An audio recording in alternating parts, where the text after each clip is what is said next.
A.J. Brown could still end up in New England. I mentioned this today on PFT Live. I've been communicating with someone who insists that the Eagles have to trade A.J. Brown this year.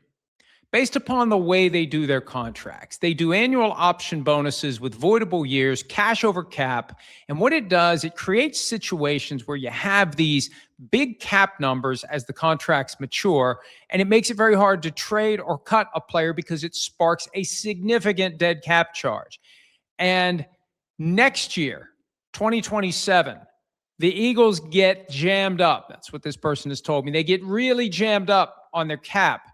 And it would be advantageous to get A.J. Brown off the books now.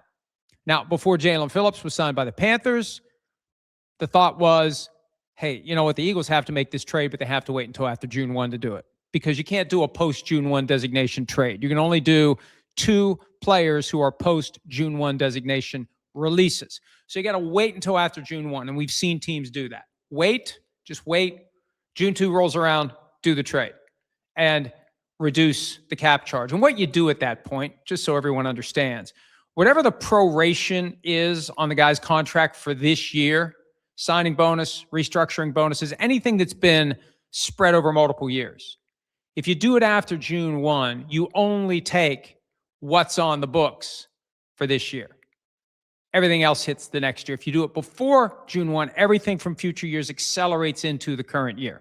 So Phillips not staying would allow the Eagles to do it pre-June 1. It creates more flexibility this year from a cap standpoint if the Eagles wait to trade Brown until after June 1.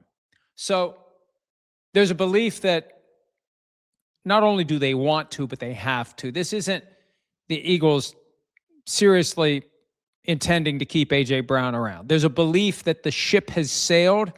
And it's just a question of how they go about severing the relationship via a trade to happen either before or after July 1 or June 1, excuse me. And it could be, you're going to have suitors emerge once free agency slows down to something less than a trickle. And we haven't addressed our depth chart at receiver. Maybe we need to get in on this. Or if it is going to be a post-June 1 thing, see where you are after the draft.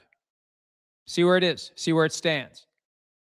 Hell, there could be a team that trades one of its own receivers during the draft and then has a need for A.J. Brown. Either way, there's a belief in some circles that it's not a matter of if, but when A.J. Brown is traded by the Philadelphia Eagles. Obviously, that's something that we all should be keeping an eye on. Hi, it's Mike Florio. Thanks for watching PFT on YouTube. Hit subscribe for the latest news and analysis from Pro Football Talk.